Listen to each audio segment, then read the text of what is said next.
Não dá pra desligar. ACI em Foco. O comércio e a indústria, em primeiro lugar. Muito bem, olá gente, olá Iracemápolis, sejam bem-vindos. Eu sou o Renato Evangelista e este é o ACI em Foco, o programa do empreendedor de Iracemápolis e toda a região. O ACI em Foco é o mais novo canal de divulgação das ações da Associação Comercial, Industrial e Agrícola de Iracemápolis. Por este canal você fica sabendo tudo o que acontece na nossa entidade, os nossos eventos, as nossas palestras, oficinas, campanhas, serviços e produtos. E hoje nós vamos fazer um programa um pouco diferente. No último bloco, que é o bloco das nossas entrevistas, nós vamos aí trazer para vocês uma novidade, um podcast muito interessante sobre empreendedorismo, sobre um livro que fala sobre a autoestima, sobre você ser perseverante e aí, então, muito a ver com o empreendedorismo. Você que não consegue ouvir o nosso programa na Rádio Sucesso 106,3, nas sextas-feiras às 9h30 da manhã, você pode acessar as nossas redes sociais, o nosso site, o www.acionline.com.br, o Facebook, ACI Iracemápolis, ou o Instagram, o ACI Iraque. Lembrando também que estamos no YouTube, basta digitar lá na caixinha de busca ACI em Foco e você terá todos os programas, todas as edições anteriores.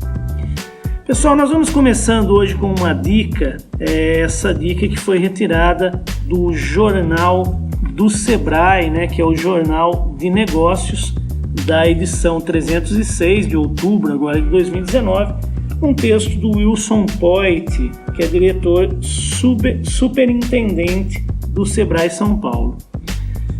O Brasil encerrou o segundo trimestre com um crescimento de 0,4% no Produto Interno Bruto, o PIB, na comparação com o trimestre anterior. Em relação ao mesmo período de 2018, a alta foi de 1% de acordo com o IBGE. O resultado trouxe duas notícias favoráveis.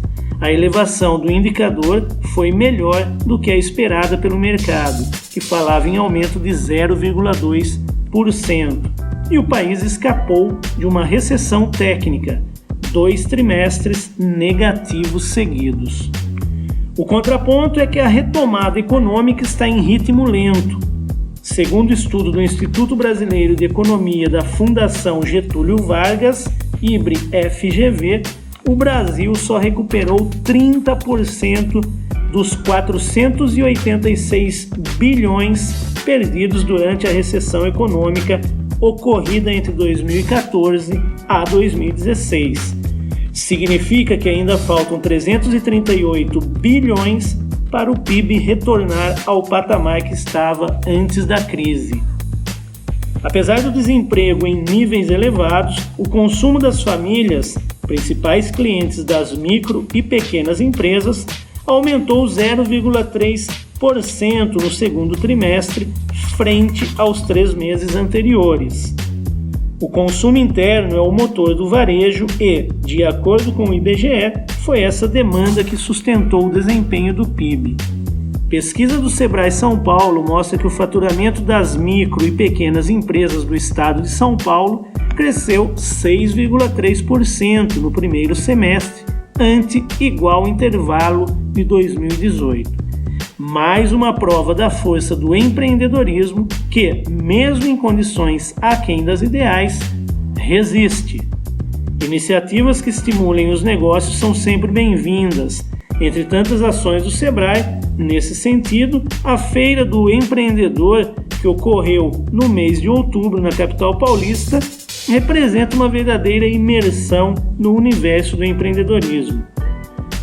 Foram à feira aproximadamente 130 mil visitantes nos 4 dias do evento, com muita informação, ideias, tendências, novidades, ou seja, um cardápio variado de oportunidades e propício para quem quer ter ou já tem uma empresa. No atual momento, o que o país precisa é que se façam negócios, que a roda gire. É esse o caminho para a recuperação da nossa economia. Então tá aí, pessoal, um texto bastante interessante, né, do Wilson Poit, que é diretor superintendente do Sebrae. Nós já voltamos com a programação da Associação Comercial. Campanhas, palestras e muito mais para você. Programação ACI. Muito bem, voltamos para falar da programação da Associação Comercial. Anote então na sua agenda, no próximo dia 12 de novembro, uma terça-feira, às 8 horas da manhã, nós vamos ter mais uma edição do Café com Estratégia. O Café com Estratégia, que é o networking da Associação Comercial, ele que está chegando aí na sua 13ª edição. Nós estamos agora com um novo formato, né? A iniciativa tem o intuito de diminuir a distância entre empresários e empreendedores. Agora a edição, inclusive, conta com a apresentação de um tema pertinente ao empreendedorismo, que é exposto por um profissional no auditório da entidade no início do evento. Para tornar o ambiente mais descontraído, a ACI mantém o oferecimento de um delicioso café da manhã, onde os participantes podem trocar experiências e informações a respeito de seus ramos de atividade. Inclusive, nesta edição, nós vamos fazer aí o lançamento do nosso jornal da ACI Digital. Ou seja, o nosso jornal agora ele passa a ser não mais impresso e totalmente digitalizado. Você vai estar recebendo aí no seu e-mail, você vai poder fazer a sua leitura aí confortavelmente no seu celular, no seu notebook ou no seu tablet. Então está imperdível, participe, é um evento voltado para os empreendedores e empresários, associados e também não associados. Se você quiser mais alguma informação, você pode ligar aqui no 3456-5454 no telefone da Associação Comercial.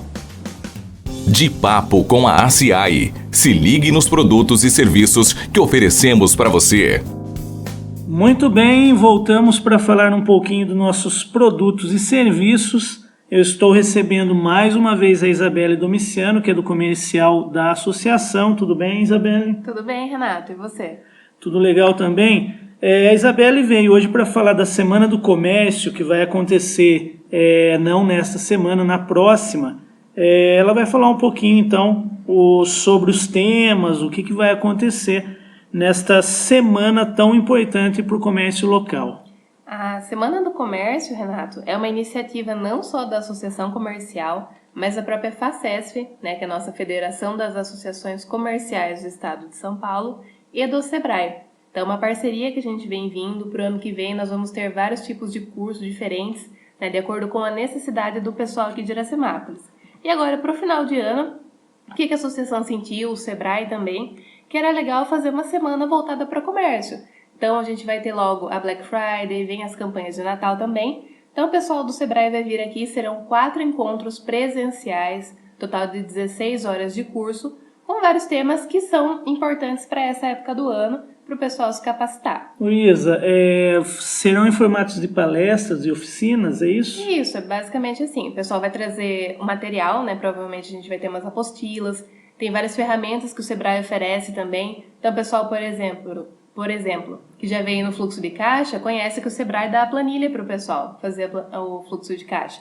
Nessa Semana do Comércio também, eles vão ceder várias ferramentas, está incluso nesse curso do Sebrae. E quais vão ser os temas que serão abordados aí? Então a gente vai ter 4 encontros, que nem eu mencionei. O primeiro deles é como criar a campanha de vendas do Natal. Então vocês vão aprender a planejar os objetivos de venda, entender um pouquinho mais do comportamento do consumidor, definir as ações promocionais, a comunicação para vender mais e criar, né, um plano de ação e monitoramento para poder gerenciar essa campanha de Natal.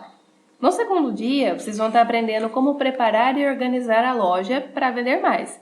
Então, técnicas de exposição de produtos, organização do layout da loja, porque o modo como a sua loja está organizada influencia diretamente na venda, né? A gente tem muito estudo psicológico nessa área. Aplicando marketing sensorial, experiência de compra e comunicação interna da loja. No terceiro dia, vocês vão aprender como melhorar os resultados nas redes sociais. Olha aí um tema super pedido, tanto para a CI quanto para o Sebrae. Então, como gerar engajamento, marketing de conteúdo, ferramentas de acompanhamento, as principais mídias sociais e como promover vendas sem ter um e-commerce, que eu acho que é um dos temas mais importantes desse curso. Por quê, Rena? Pessoal, né, a Black Friday está chegando. Muita gente de loja física ainda pensa, mas eu não tenho um e-commerce, eu não tenho um comércio eletrônico, para mim essa data nem é rentável. Não, a Black Friday está crescendo muito em loja física e o Sebrae vai trabalhar esse tema. Como que você pode vender mais sem ter uma loja virtual? E por último, como preparar a equipe para bater as metas, porque o atendimento é a parte mais importante da venda, além da sua loja, lógico, estar alinhada com produtos e com um ambiente bacana. Então, comunicação com a equipe, etapas do atendimento, perfil de clientes e papéis de compra, como fazer o pós-venda e como medir a satisfação do cliente. Então aí você vê, Rena, é um curso muito completo do Sebrae, que eu falei, 16 horas, vem certificado, vem ferramentas de apoio, e tudo isso por um preço muito bacana que a associação vai fazer para vocês. Isa, só reforça então os dias para gente, o horário, né, e a localização onde vão ser ministrados aí o curso, né? O nosso curso ele vai começar no dia 11 de novembro, é uma segunda-feira, e termina na quinta-feira, 14 de novembro. Então são 4 encontros, todos eles começam às 18 horas aqui na Associação Comercial e vão até às 22. Né? Tem uma pausa ali para o lanchinho, para o pessoal descansar um pouco, mas é um curso muito intensivo. Né? Os cursos do Sebrae, na verdade, eles durariam meses. Agora, com esse novo projeto com a FACESP, eles estão sendo um pouquinho condensados para ter um período menor, para o valor ser mais acessível também, e aí o pessoal consegue fazer em 4 dias um intensivão. Legal, Isa.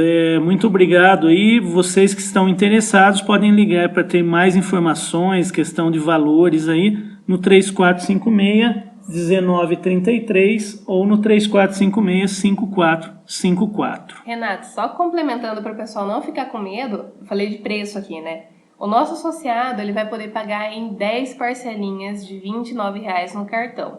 Então, você imagina que é um investimento que você está fazendo a longo prazo para a sua loja. Tá? Não vai mexer só com questão de venda para 2019, não. Você vai aprender um conteúdo que pode mudar a sua loja em questões de atendimento, em questão de layout, e vai ser um benefício para você durante todo o próximo ano. Muito bom, muito obrigado, Isa. Nós já voltamos com o último bloco do nosso programa. Muita informação e uma conversa descontraída. Agora é hora de entrevista no ACI em Foco. Muito bem, estamos de volta para o último bloco do nosso programa e hoje nós vamos ter então uma novidade. Ao invés da entrevista, eu vou trazer para vocês um podcast muito interessante sobre empreendedorismo, que é apresentado e produzido por Gustavo Carriconde e Renata Libérica, onde eles fazem lá um resumo de um livro, né, para um livro que seja interessante para os empreendedores. E no episódio que nós vamos ouvir, eles estão falando sobre um livro que se chama O Velho e o Menino, do empresário e educador Roberto Tranjan, que conta a história de um homem que busca incessantemente aí definir o seu propósito. Então vamos ouvir. O livro O Velho e o Menino foi publicado em 2017. O autor é o educador, conferencista e consultor Roberto Tranjan. Ele é o criador de um modelo de gestão inovador e de alto impacto chamado Metanoia. Em O Velho e o Menino, o autor conta a história de um jovem que busca incessantemente definir o seu propósito, tendo como conselheiro o velho Tafu, um homem de grande sabedoria que vai aos poucos alimentando e enriquecendo a mente do jovem. A cada encontro com o sábio, ele passa a ter mais conhecimento e vai refinando o seu propósito, sempre aperfeiçoando e retirando os excessos. Essa é uma história que acontece comigo quando eu tinha meus 20 anos, universitário, e tomava um ônibus na cidade de São Paulo para ir para a faculdade, ainda trabalhava no mercado financeiro e sempre com um livro nas mãos. Eu estava lendo um livro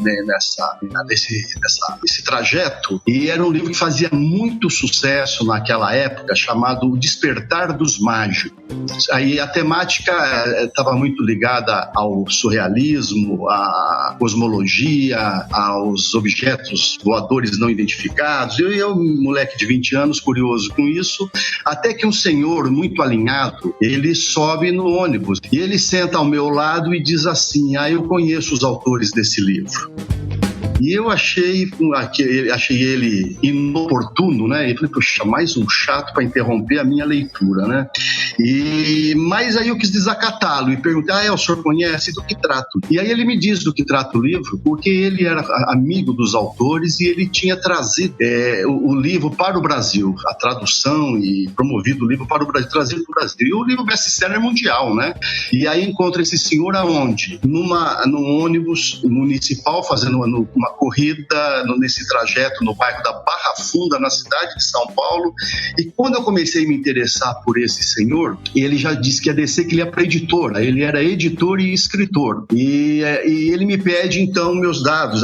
Na época era muito comum andar com cartão de visita, principalmente quem trabalhava em mercado financeiro, né? E eu logo saquei do meu bolsinho aqui, paletó, um cartão de visita, e com meu endereço, meus dados, entreguei para ele desceu. Bom, daí uma semana eu recebo um livro da autoria dele, autografado, dizendo Ao Passageiro de Ônibus, e assina Benjamin Tafu. Então esse é o meu velho Tafu, porque eu não tinha me dado conta, e passaram já muitas décadas, para eu entender que esse encontro tinha mudado a minha vida de uma maneira impressionante. Por exemplo, eu ainda não sabia que um dia eu ia me tornar escritor como ele. Então, esse é o momento que o velho se encontra com o menino. Assim, é o primeiro capítulo do livro, trata disso, e daí para diante são os encontros do velho com o menino. O velho Tafu começa a chamar o menino de Aladim, aí bem na linha do gênio da lâmpada, né, onde você tem direito a 3 desejos, e a partir daí o Aladim formula os seus 3 desejos. Todo o livro é para que esses desejos sejam burilados e se transformem ao final em um propósito. Essa é a minha intenção como autor do livro. A minha intenção é que cada leitor faça o percurso que o Aladim fez, que ele comece também formulando 3 desejos e que esses 3 desejos vá tomando uma forma até que eles se transformem num propósito. Encontrar um propósito de vida ou o propósito de um negócio não é uma tarefa fácil, mas o livro propõe um exercício. Pense dessa forma: todos os grandes propósitos começam através de desejos. Então, o desejo é a matéria-prima do propósito. E é assim, o desejo é por onde tudo começa com o desejo, né? Nós somos seres de desejo. Em cima desses desejos, aí como o gênio sempre diz que o Aladim tem direito a 3 desejos, nunca é um só, então ele formula 3 desejos. Mas esses 3 desejos, ao longo da leitura, vão se transformar num propósito, né? O propósito é o produto acabado. O resultado final dos desejos é o propósito. Isso que o livro, então, oferece como propósito, é descobrir o propósito. O que vai acontecer com o leitor, e costuma acontecer, é que às vezes o desejo não é um desejo. Essa é a primeira grande descoberta que o livro oferece, né? Na maior parte das vezes, o desejo é uma carência. Então, essa é a primeira grande dica que o livro vai oferecer para o leitor. Ele diz: não, desculpa, isso é uma carência, não é um desejo. É isso que o velho Tafu vai dizer, né? E a carência não nos leva tão longe. Carência e desejo, ambos, têm uma força de nos movimentar para algum lugar. Se você está com sede, você logo vai procurar água. Isso é uma carência. Se você está com fome, você vai procurar comida. Isso é uma carência, mas isso não é um desejo. O desejo, da maneira como, para que ele seja um futuro propósito, ele precisa ser um desejo de verdade, né? O Aladim, quando ele declara os desejos, um deles ele coloca isso, que é ganhar muito dinheiro. Isso está muito na mente de boa parte das pessoas, ou ter sucesso na profissão. Esse era um outro desejo também que o Aladim havia declarado na primeira levada dele, porque depois ele vai reescrever esses desejos várias vezes durante os encontros que ele tem com o velho Tafu, né? Mas ganhar dinheiro, sim, é uma carência, não é um desejo. O desejo não poderia ser esse. E se você pensa em ganhar muito dinheiro, pensa comigo, Gustavo. Depois que você ganhou, o que é que você faz da vida? Acabou? O propósito não acaba. O propósito não é uma coisa que acaba. Ele não acaba. Você tem uma vida inteira para trabalhar ao lado do seu propósito, né? Então, assim, ganhar dinheiro é uma meta. Você pode colocar uma meta. Mas meta não é a mesma coisa que propósito. Também é uma outra diferença que precisamos, que o velho Tafu também explica no livro. Não confunda metas e objetivos com um propósito. A gente não confunda um sonho com um propósito. É outra confusão muito comum. Propósito é mais do que isso. No livro, o velho Tafu, ele usa a metáfora da seta e do alvo. Eu acho muito interessante colocar isso aqui, porque normalmente a gente acha que propósito é mais relacionado ao alvo, ou seja, algo a alcançar ou algo a atingir, mas não é. É tanto o alvo, sim, é o alvo, mas é uma seta também. A direção da seta conta tanto quanto o alvo. Propósito não é algo a ser definido, e sim descoberto. É preciso procurá-lo. Um propósito bem definido gera transformações na vida. As oportunidades aparecem, porque a atenção está concentrada no propósito e em tudo que ela se relaciona. Assim, a tomada de decisão se torna mais fácil. Reserve um tempo para reflexão, ajustes na rota e experimentação. Só assim você vai descobrir e alcançar o seu propósito. O caminho se faz caminhando. Mas como pensar em propósito em meio a contas para pagar, ao caos do dia a dia, a vida tão intensa e tumultuada que todo o empreendedor leva? Como desconectar disso tudo e focar na busca filosófica e quase espiritual pelo propósito? Será que vale a pena? A bicicleta, ela oferece uma metáfora interessante.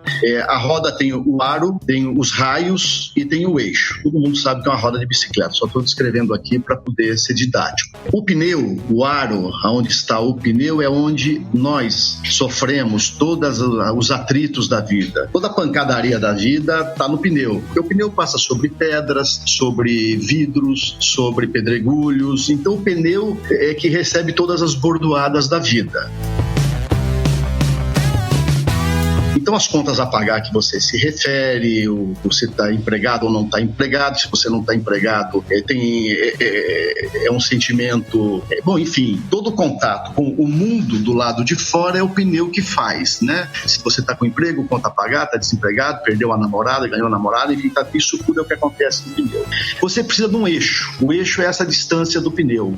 O eixo é onde deveria estar o propósito. Se você não tem propósito, a sua vida só é o pneu. Você não tem para onde correr, você não tem um eixo. Então você vai viver todos os atritos da vida. Por isso a assídia, a palavra do início da nossa conversa. Por isso o cansaço, a fadiga, a apatia, a anomia, a depressão, porque você só está vivendo a tua vida no pneu. Você não botou um eixo na tua vida. Se você botar um eixo na tua vida, que é esse propósito, você vai ter um certo distanciamento desses problemas todos. Então o que é importante que se diga aqui é que todos nós, depois do propósito, vai continuar tendo contas a pagar, vai ficar desempregado, vai estar empregado, vai perder a namorada, vai separar no casamento. As coisas da vida vão continuar, mas você tem um eixo, você tem um olhar relativo para isso tudo, não é um olhar absoluto. Você vai ter uma equidistância desses problemas todos, que o propósito vai fazer com que você examine essas coisas de uma maneira muito diferente, né?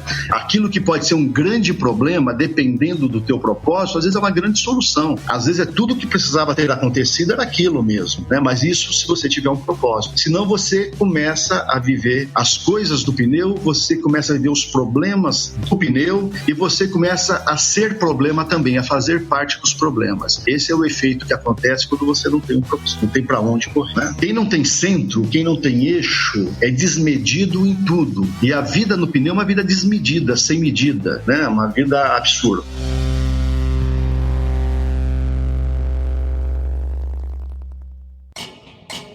Ao guiar o jovem em sua instigante descoberta do propósito, o primeiro ensinamento do velho Tafur é esclarecer a diferença entre destino e desígnio.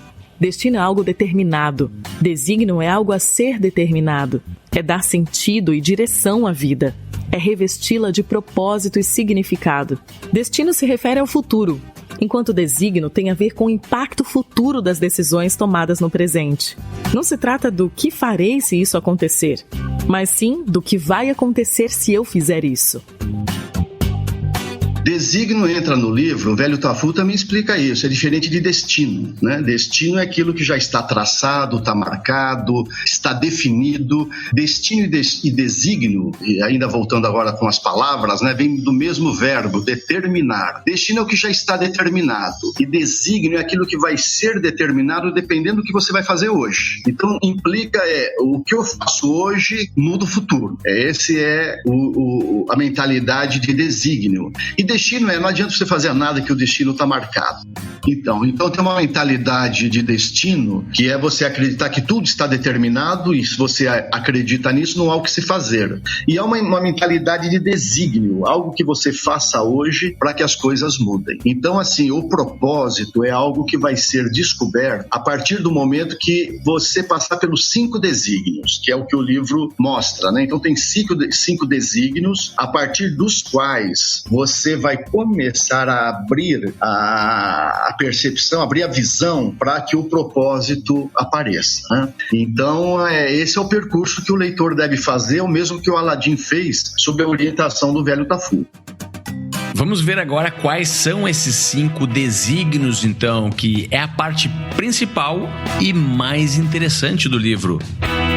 O primeiro desígnio é aquele que é o chamado desígnio do Criador e criatura. Bom, a primeira coisa da vida é a gente assumir a responsabilidade sobre ela. Porque se a gente ainda arranjar culpados por a gente não estar conseguindo as coisas que a gente deseja, então a gente está vivendo ainda uma vida de criatura. E muita gente vive desejos que não são seus. Às vezes é o desejo do pai, às vezes é o desejo da mãe, às vezes é o desejo da sociedade. Às vezes o mercado está pedindo para você fazer uma coisa que não tem a ver com você, mas você vai atrás porque é moda, porque está todo mundo fazendo.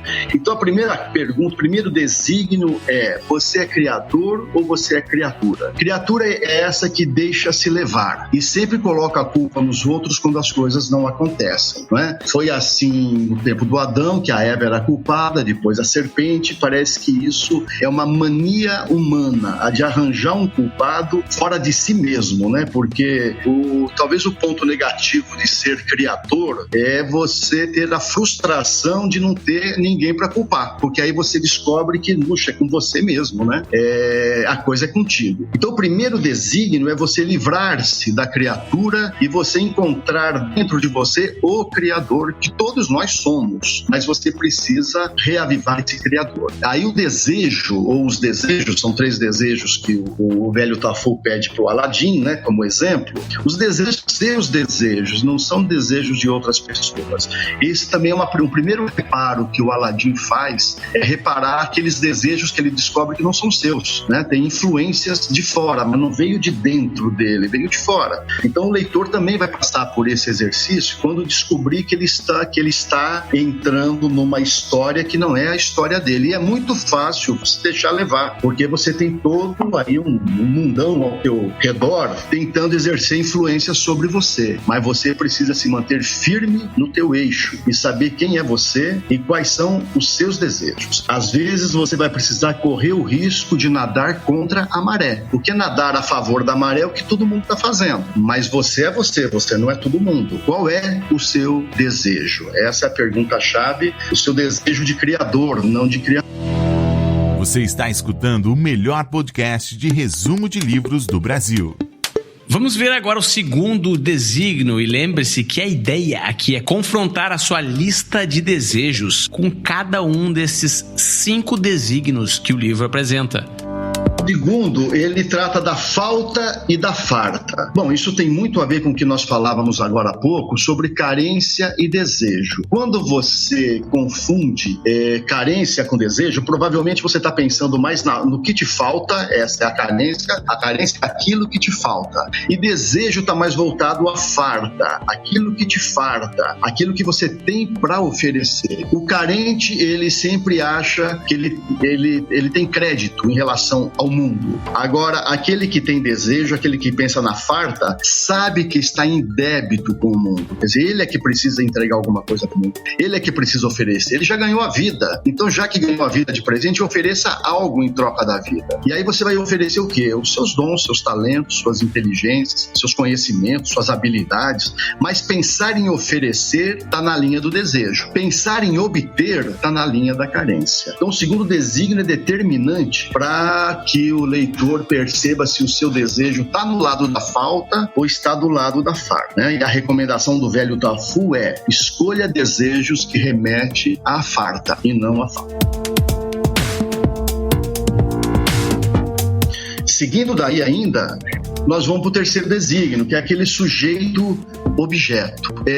Nós estamos muito ligados às coisas e pouco às pessoas. A gente normalmente está preocupado com o que funciona e não com o que importa. Essa mudança de valorizar mais as coisas do que as pessoas faz com que a gente também coisifique as nossas relações. A gente acaba tratando pessoas como coisas, né? Então, ou seja, o velho Tafu explica uma coisa fundamental, que é a diferença de ser útil e de ser contributivo. Você é útil, quem se sente útil é parecido com uma coisa, porque úteis são as coisas. O martelo é útil, o alicate é útil, a caneta é útil, o celular é útil, mas ser útil tem validade. Depois de um determinado tempo você deixa de ser útil, você se torna obsoleto. Esse é o problema das pessoas, por exemplo, que não têm propósito e depois se aposentam. E a vida se encurta, porque sem emprego e sem propósito, elas não sabem mais o que fazer na vida. Elas começam a se achar que não são mais úteis. E aí a vida perde para ela a importância. Então o erro que ela cometeu foi exatamente isso, a de querer ter sido útil. Então o que eu diria aqui a quem nos escuta é: não seja útil. Bom, então o que nós temos que ser? Contributivos. É diferente, não é um jogo de palavra não, porque o útil remete a uma coisa.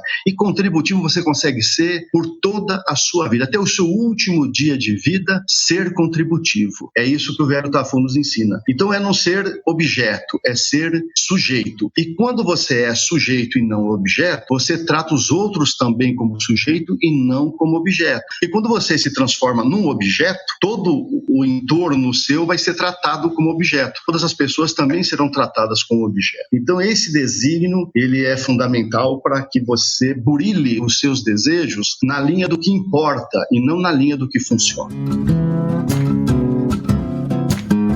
O quarto desígnio está ligado à chama e o chamado. Então é o encontro feliz dessa chama que habita cada pessoa, né, na forma dos desejos, e um chamado do lado de fora, porque evidentemente você precisa fazer alguma relação entre a sua vocação e a convocação de fora. A vocação que está dentro de cada um. Quer dizer, cada um de nós tem uma vocação, que é essa chama que fala dentro de cada um. desligam. E o chamado é algo que você olha para o lado de fora e fala, puxa, tem um chamado aqui e eu preciso fazer uma conexão de um com o outro. É nessa hora que o seu desejo começa a tomar já uma forma de propósito. Os seus desejos já passaram pelo teste do primeiro desígnio, ele é de criador e não de criatura. Passou pelo teste do segundo desígnio, ele remete à farta e não à falta. Passou no teste do terceiro desígnio, ele é voltado ao sujeito e não ao objeto. Então agora ele precisa se conectar com o chamado do lado de fora. Nessa hora já começa a se esboçar um propósito. Diria que algum já encontra o propósito nesse instante, aí já começa a enxergar o propósito. Aí falta agora dar uma boa redação para ele,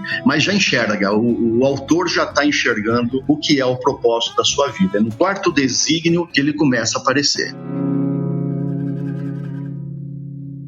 O quinto desígnio é uma prova dos 9, é um teste final. O quinto desígnio trata do ufa e do oba. Todo propósito é oba, nunca é ufa. Se você imaginar você vivendo o seu propósito e o teu sentimento é de ufa, ou seja, um sentimento de alívio e não de alegria, ainda não é o seu propósito. Volta e vai vendo qual foi o desígnio pelo qual você passou, que você não fez o reparo adequado. Porque o sentimento que você tem que ter é de alegria, é de oba, né? Se o sentimento for de alegria, esse é o seu propósito. E você vai vivê-lo em pleno contentamento 24 horas por dia. Esse é o grande presente, viu, que o livro oferece ao leitor. Quando ele chegar nessa altura do livro e que ele começa a perceber o esboço do seu negócio, percebe que isso vai lhe trazer alegria, porque o propósito sempre traz alegria, então ele sabe que está no caminho certo, valeu a leitura e valeu ele ter feito esse percurso que o Aladim fez no livro também.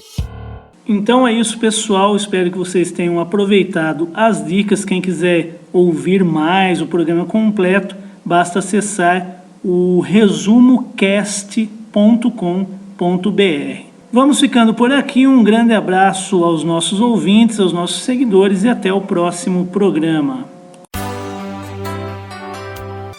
Apoio Ceseg Seguros. Há 30 anos no mercado, trabalhando com eficiência e honestidade. Seguro em todos os ramos, proteção familiar, consórcios, seguro de automóveis e certificados digitais. Faça uma cotação conosco. Telefone 3456-1707. Celular WhatsApp 99606-5112.